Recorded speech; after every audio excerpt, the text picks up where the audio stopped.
കേരളത്തിൽ വടക്കേ മലബാറിൽ കണ്ണൂർ ജില്ലയ്ക്ക് പുറത്ത് CPM-ന്റെ ഏറ്റവും രണ്ട് ഉറച്ച മണ്ഡലങ്ങൾ ഏതാണ് എന്ന് ചോദിച്ചാൽ ഒന്ന് ബേപ്പൂരും അടുത്തത് പേരാമ്പ്രയുമായിരിക്കും.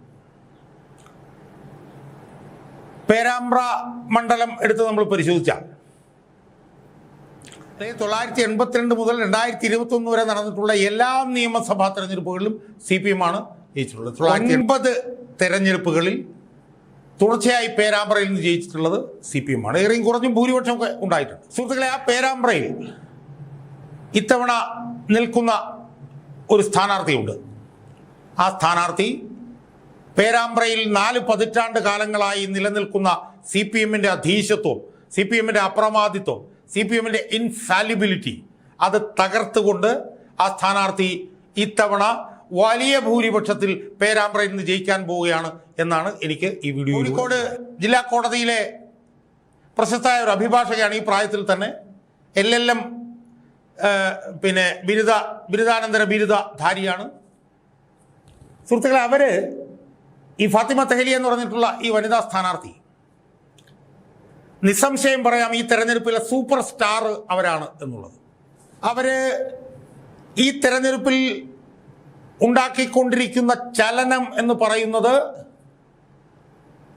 സമാനതകളില്ലാത്തതാണ്, അഭൂതപൂർവമാണ്, അൺപ്രസിഡന്റഡ് ആണ് എന്നാണ് എനിക്ക് സൂചിപ്പിക്കാനുള്ളത്. അവരുടെ തെരഞ്ഞെടുപ്പ് രംഗത്തെ അവരുടെ പ്രകടനം, അവരുടെ പ്രസംഗം രീതികൾ, അവരുടെ വോട്ടർമാരോടുള്ള അവരുടെ പ്രതികരണം, അവരുടെ വളരെ സ്ട്രെയിറ്റ് ഫോർവേഡ് ആയിട്ടുള്ള ഒരു പ്രവർത്തന രീതി, അവരുടെ ആശയങ്ങളിൽ അവർക്കുള്ള ഒരു ക്ലാരിറ്റി, ആ ആശയങ്ങൾ വളരെ വ്യക്തതയോടുകൂടി വളരെ ലളിതമായി ആളുകളുമായി കമ്മ്യൂണിക്കേറ്റ് ചെയ്യാനുള്ള അവരുടെ കഴിവ്, അതൊക്കെ ഞാൻ പറയാം സുഹൃത്തുക്കളെ, സമാനതകൾ ഇല്ലാത്തതാണ്. യഥാർത്ഥത്തിൽ കേരളത്തിൽ മത്സരിക്കുന്ന പ്രമുഖ രാഷ്ട്രീയ പാർട്ടികളുടെയൊക്കെ തന്നെ സ്ഥാനാർത്ഥികളുമായിട്ട് അവരെ താരതമ്യം ചെയ്താൽ ഒരു സംശയവും വേണ്ട, അവര് ഏറ്റവും എനിക്കൊന്ന് 1-ാം സ്ഥാനത്ത് തന്നെ എനിക്ക് അവരെ നിർത്തുന്നതിൽ എനിക്കൊരു മടിയില്ല എന്നാണ് എനിക്ക് പറയാനുള്ളത്. ഞാൻ 1000-ലൊക്കെ മുകളിലേക്ക് അവരുടെ ഭൂരിപക്ഷം പോയാൽ പോലും അതിൽ അത്ഭുതപ്പെടേണ്ടതില്ല എന്ന് എനിക്ക് തോന്നുന്നു.